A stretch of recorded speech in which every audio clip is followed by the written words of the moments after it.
The fall. Eleanor Cooper had always been proud of her independence. At 94, she still brewed her morning tea without help, kept her rose bushes trimmed with precision, and organized the community library's used book sale every spring. Her little cottage in Maple Grove, with its ivy-covered porch and squeaky screen door, had been her sanctuary for over 50 years.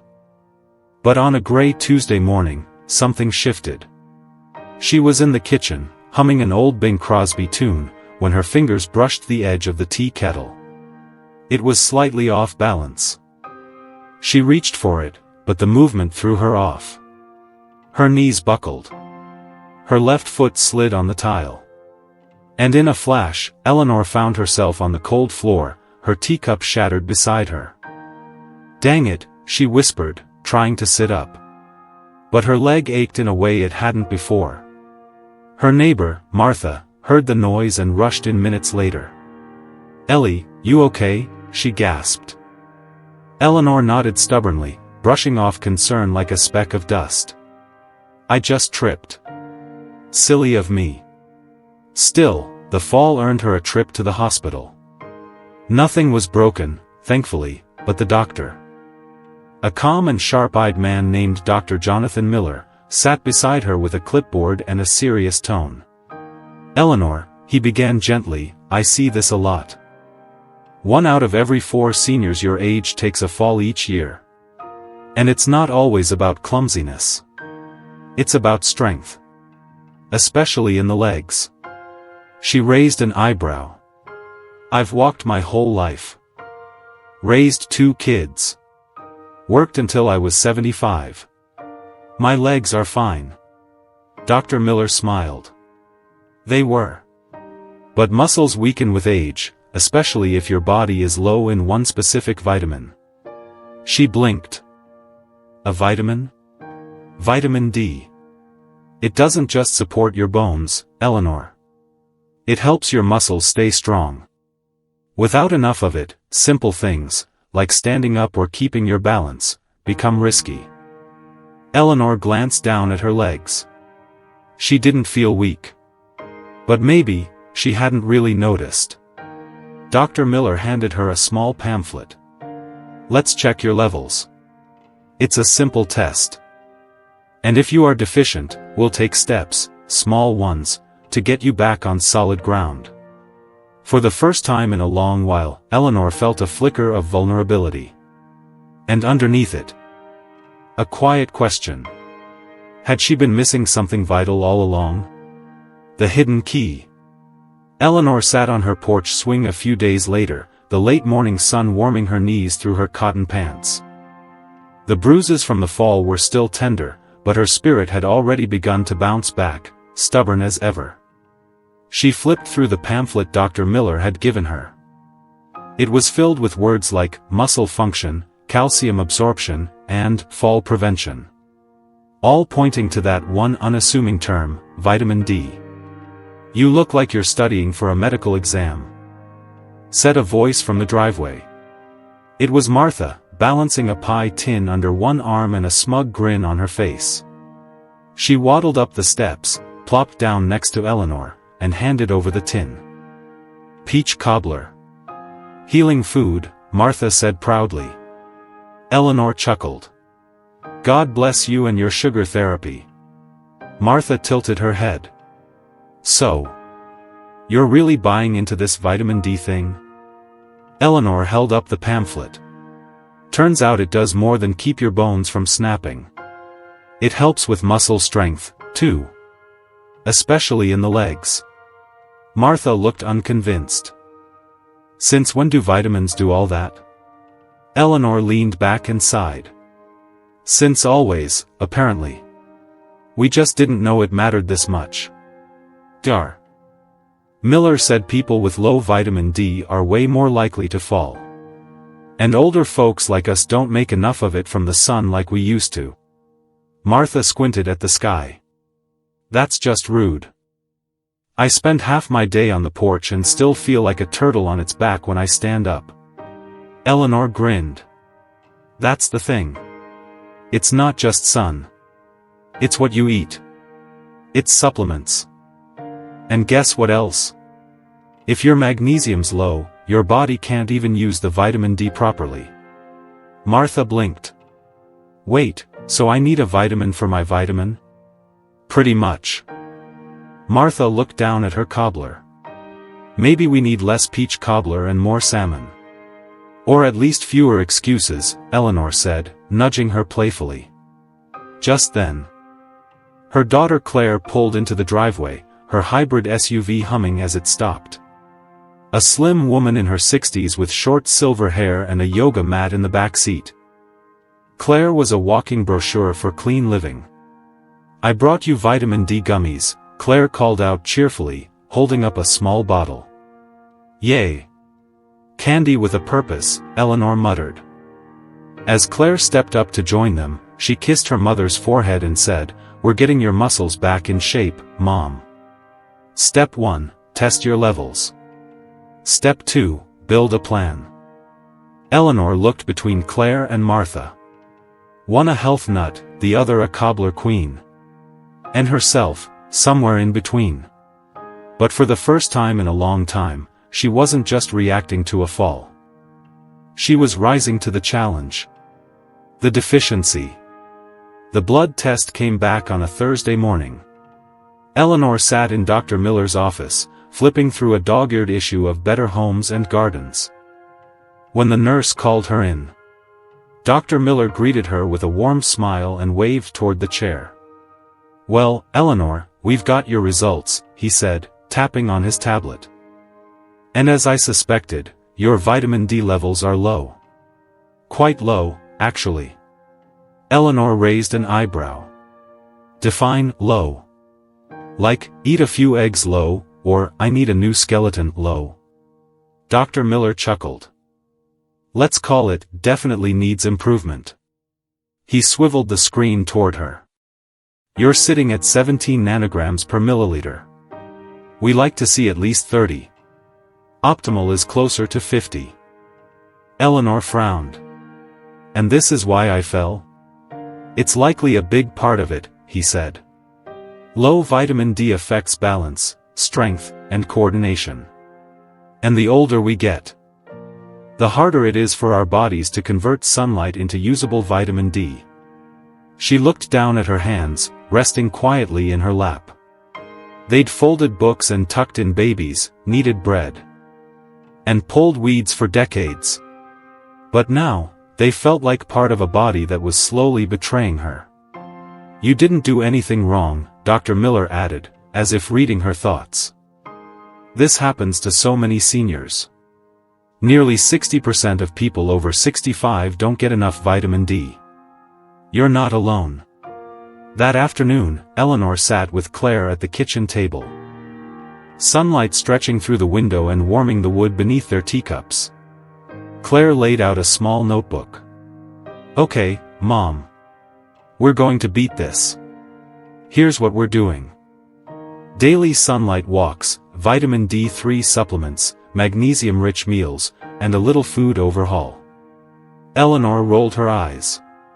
"You're going to make me eat kale, aren't you?" "Only sometimes." Claire grinned.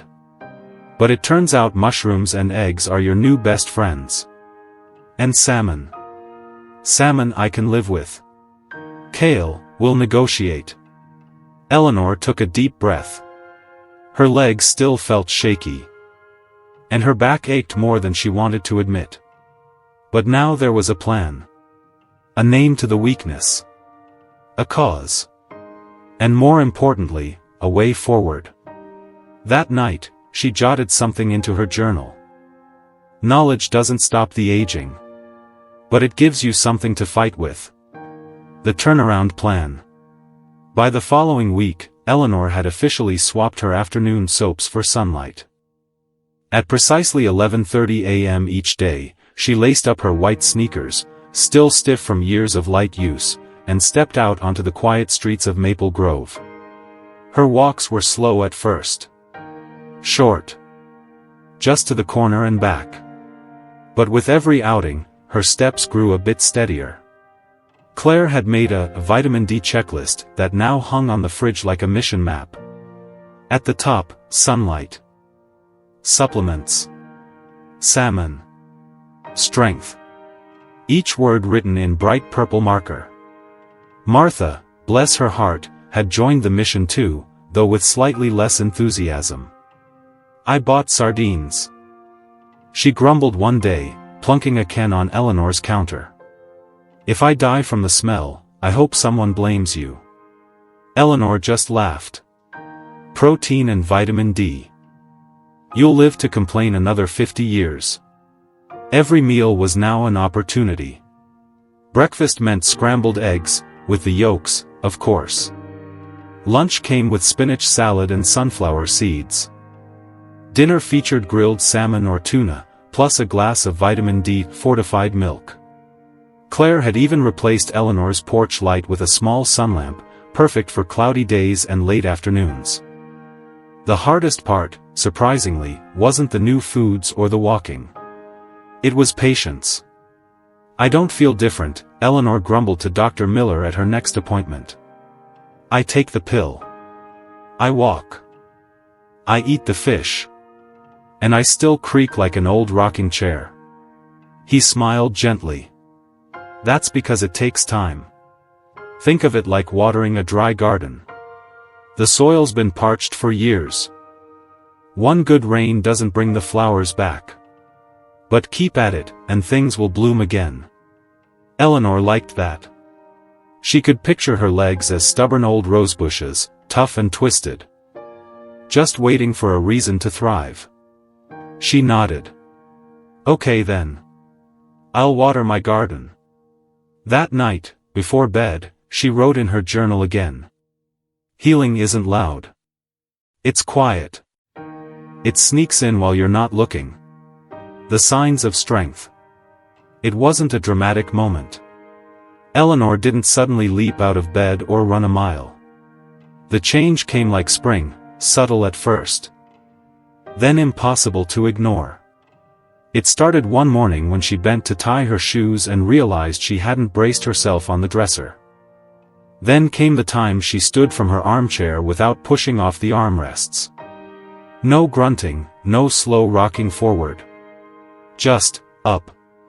And one crisp morning in early November, Eleanor reached for a box on the top shelf of the pantry. She didn't call Claire. She didn't grab a step stool. She just stretched, rose onto the balls of her feet, and got it. Small things. But they were hers. Even Martha noticed. You're walking like you mean it, she said during one of their strolls. Eleanor smiled. My legs remember who they are. By the 3-month mark. She was no longer just not falling, she was moving with intention. She could feel her balance again. Her calves didn't wobble when she stepped off the curb. The aches in her joints had dulled to whispers. The night cramps? Gone. Dr. Miller confirmed what Eleanor already suspected at her follow-up. You're up to 42 nanograms, he said. Beaming at his chart. Solid improvement. Keep this up, and you'll be a vitamin D success story. Eleanor nodded. But the real proof wasn't in the numbers, it was in how she felt getting out of bed. In the steady way she walked through her home. In the freedom that was slowly, confidently returning to her body. That evening, she wrote.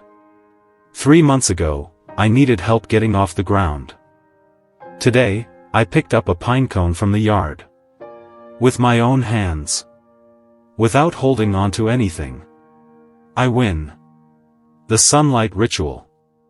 It had become her favorite part of the day. At 11:30 sharp, weather permitting, Eleanor would slide on her walking shoes, grab her floppy straw hat from the hook, and step into the golden calm of late morning. It wasn't just about vitamin D anymore. The walks had turned into a ritual, a kind of quiet ceremony between her and the sky. Birds chirped. Mailboxes passed. Neighbors waved. And Eleanor, one step at a time, felt like she was reclaiming parts of herself the years had tried to steal. Sometimes Claire would join her. Other times Martha shuffled along with her rolling walker. mostly for company and a reason to gripe about squirrels. But many days, Eleanor walked alone. "I call it my sun appointment," she told Claire one afternoon, sipping iced tea on the porch afterward. "Like seeing a very bright, very warm therapist." Claire chuckled. Well, sunshine is cheaper than therapy. They'd added more than just walks to Eleanor's days. Her meals were now dotted with spinach, nuts, and grains. A pinch of magnesium here, a sprinkle of vitamin D-rich food there. The routine was becoming second nature. But the real shift, Eleanor noticed, was in her spirit. "I feel upright," she said one day to no one in particular. Not just in posture, but in presence. She wasn't hunched over or holding back from the world anymore. Her body felt steadier. Her mind clearer. She didn't just walk through her neighborhood, she strode through it. The routine had become a rhythm. The rhythm, a new life. That night, she jotted in her journal. "You don't notice the light when you're staring at the dark. But it's there. It's always been there." The full circle. Thanksgiving morning brought the smell of cinnamon and roasted turkey, laughter echoing from the kitchen, and the sound of kids sprinting through the hallway. Eleanor stood at the edge of the living room, watching her great-grandson Danny build a tower out of wooden blocks. He looked up and beamed, holding out his pudgy hands. "Grandma L. Sit with me." Claire immediately rose from the couch. "I'll help you down, Mom." But Eleanor held up a hand. "No, let me try." She walked over on her own. Lowered herself to the floor, slowly but without struggle, and sat cross-legged beside Danny. The room went quiet for a beat, then Claire wiped a tear from the corner of her eye, smiling. It had been nearly a year since her mother could sit on the floor without help. Danny handed her a red block. "Help me make it tall." Eleanor laughed, balancing the block on top. "You got it, champ." After dinner, the family gathered around for photos.